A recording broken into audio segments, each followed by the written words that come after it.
The internet is where nuance went to die. I mean, why have your own personal dreams, opinions, view of the world when some angry person on the internet can tell you exactly how to feel? Tell you how to think about music, to tell you how to think about movies, things they have not even seen yet. Before you even get an experience, you have some overrated, angry opinion that has no middle ground, no nuanced way of thinking. It's either horrible or great. There's no middle ground. I've been on the internet since I was 12. When you used to go on the internet, you used to find so many different ways of viewing the world, so many niche personalities, so many walks of life. That was a fun part of the internet. It made you feel interconnected. Now everything is hyper optimized. If you've gone on TikTok recently, you see how everyone talks in a specific TikTok cadence.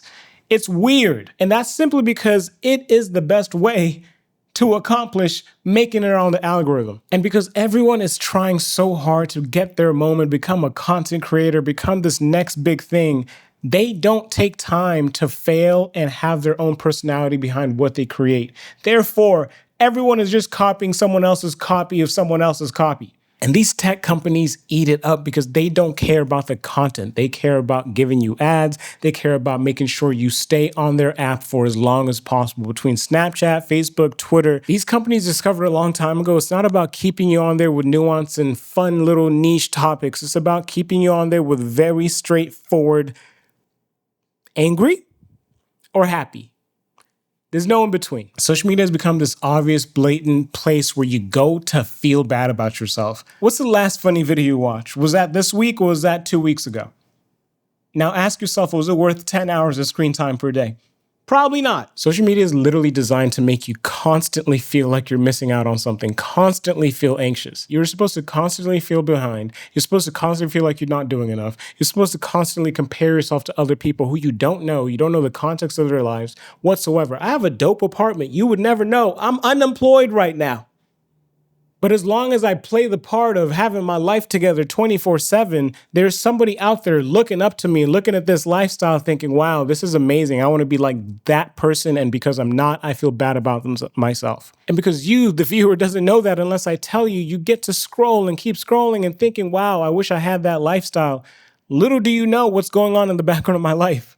You get to go on feeling bad about yourself. You get to go on comparing yourself to someone you don't know. That's how social media is set up. And it's this big, on top of being an echo chamber, people have no idea when they're being complete hypocrites. For example, body shaming. Everyone hates body shaming, or supposedly they say on the internet, until it's not their favorite artist, until it's not their favorite actor, until it's someone they find in their own personal worldview is not worthy enough of the kindness that they claim to practice every single day. But it doesn't count because that person's bad in my worldview. Keep in mind, a person that they don't even know. The bravest people on the internet right now, you literally don't know what they look like because they hide. You could be arguing with a 14-year-old who has this absolutist mentality about good and bad, about right and wrong. For some reason, everyone thinks they're the smartest, most observant, kind-hearted, empathetic, sympathetic person on the planet. Every single person on the internet thinks that.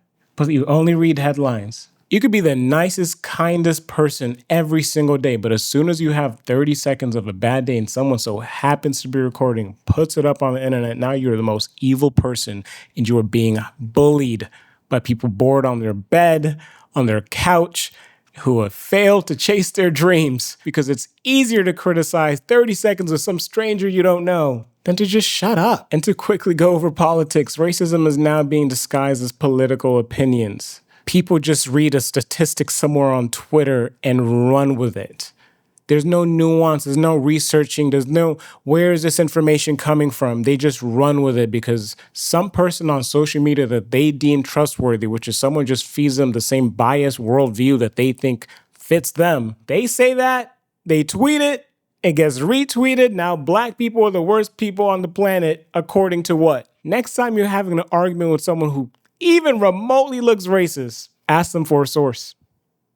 Ask them for a research paper. Watch them pull up an infographic from Twitter. I've done it. I've seen it. I think everyone has this thing where they think they can't be tricked. Everyone thinks they're too smart to be tricked because, again, bias. As long as it fits your general worldview, you think, there's probably some truth to that. And you don't care enough to correct yourself. Because most of the time, it's useless information to you anyways. It doesn't affect you anyways. And to another point, don't think just because you're arguing, it means you know how to articulate yourself. Some of you guys are idiots. Most of us are idiots.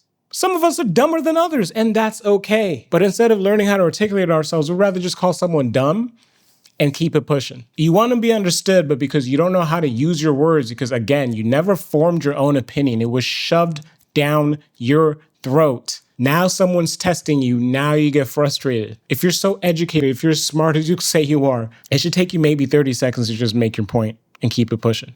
And I'm not saying argue with every single person on the planet. No, I'm just saying maybe we should all just admit we're a little dumb, and that's okay. The internet has been built up as a distraction machine. It is not natural to spend 10 hours a day on some device and you don't remember what was on there. Most of you don't even have ADHD like you claim to have, like social media tells you do. You're just addicted to a device, and it's not your fault. It's really not. A lot of illegal stuff has had to happen to get to this point. From big tech companies stealing your data, being sued, but making so much money that being sued by the government means nothing to them. It's a rounding error. Nothing is life-changing on the internet anymore. It's all the same stuff. Let's generally talk about, hero worship, parasocial relationships that come from the internet. It used to be a time where you could have a favorite artist and you just like their music. Now you're arguing with someone on social media about who has the most album sales, as if that's a representation of their skill set as an artist. Does that make sense to you? McDonald's sells the most burgers. Are they the best burger spot? Think about it. But generally, let's look at billionaires, for example. Billionaires, a lot of people wish to be rich, so they look at them as obviously you made so much money and we live in a capitalistic society, so therefore you must be smart. Therefore, everything you do has a valid reason behind it. I used to look up to people like Bill Gates because maybe I grew up a little broke and then I went to middle class and upper middle class and I made my own money, and then I started thinking and looking at the world and reading and realizing people like Bill Gates have a history of fucking us over. Literally. They have broken so many laws to get to where they're at, but you would never know that because they pay PR firms millions and millions and millions of dollars to cover that up. Sorry I stole your information, but hey, I donated $100 million. $100 million is great for us. To them, it's literally a drop in the bucket. I wish I was downplaying how much $1 billion is. And if you really think about it, they don't have to give their money away. Nobody has to do anything. But think about the absurdity of how easy it is to be a good person and thinking, not only am I going to hoard my wealth, that's fine, but I'm going to continuously do bad things to other people and get even more wealth, and everyone just worships it. Bill Gates grew up a rich kid. Elon Musk grew up a rich kid. Mark Zuckerberg, another rich kid. And that's okay. It's not to say these people are not hard workers in some capacity. It's not to say that they have not contributed to society in a great way. Nobody is saying that. But the problem is, because you're looking up to them to such a high regard, you are not taking time to criticize them of the negative aspects of the things that they have done, their personalities, blatant narcissism. A hot take, anyone who wants to be a president is probably a narcissist, because what makes you think you and only you is capable of making such major change? You have to have some level of narcissism. I'm sorry, it is true. Not every part of us as human beings has to be perfect. Not every part of us has to be the most optimistic, goody two-shoes 24/7, but just blatantly lying to ourselves and looking up to literal evil people is crazy. Obviously, to make money in a capitalistic society, you have to literally make something that we want.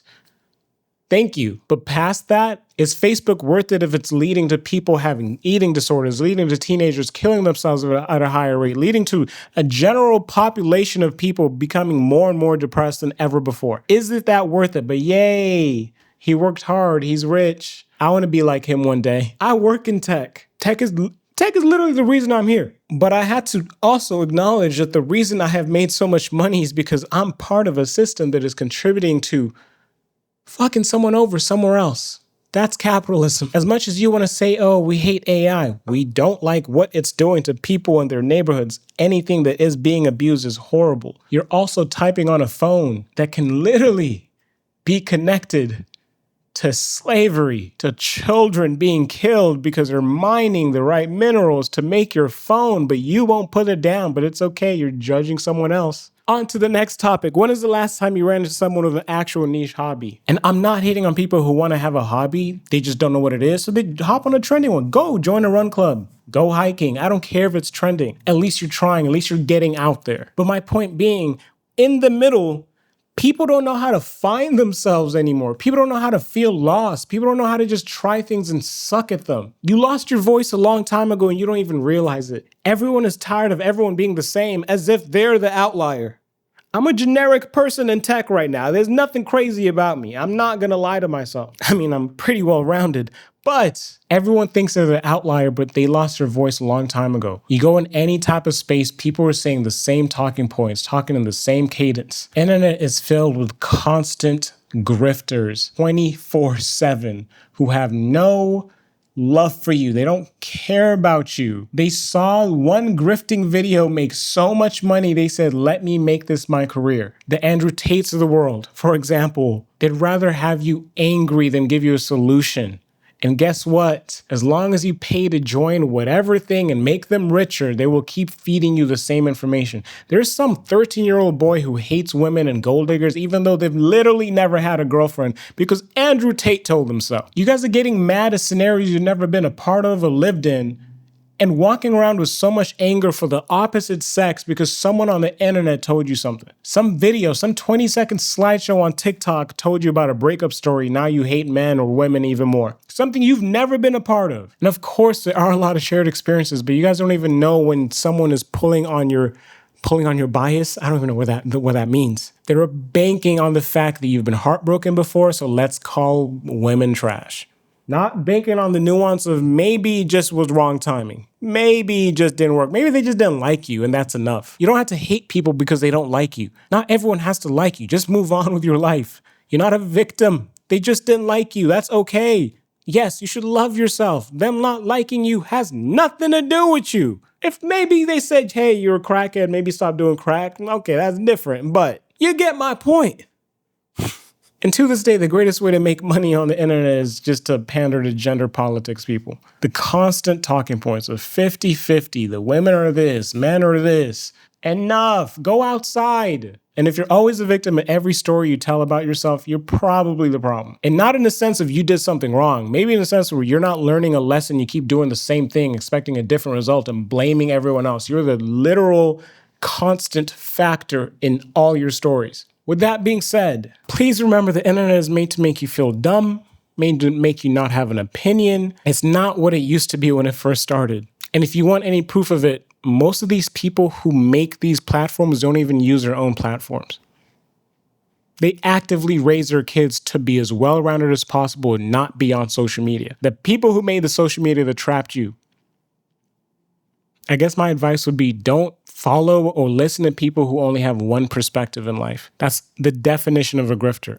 If it's politics, don't follow anyone who only talks about left-wing stuff. Don't follow anyone who only talks about right-wing stuff. Follow people who can find the nuance in stories. Follow people who could try to find an understanding and talk openly about being wrong. It's okay to be wrong. It's okay to change your mind. It's okay to realize maybe I've been tricked, but you can't do that if your timeline is literally made to feed you exactly what's made to make you feel angry or happy or justified in your racism. There are dumb people who found success in this world. There are smart people who are still suffering until this day. Your IQ doesn't matter as a metric of how far you go in life. There's a lot of luck. There's a lot of people with support. There's a lot of things that go into timing, education, health, whatever it is. There's so much nuance in this world. Don't take some 1-minute rant by some person who makes you feel good about yourself on a video you'll forget as a sign that, yay, I'm doing life right and I don't need to change anything about myself. You should be forgiving of yourself. You should be kind to yourself. And to me, that's the only way to go around living life. That's the only way to grow. Feel dumb and be open to learning. Anyways, hope you enjoyed the video.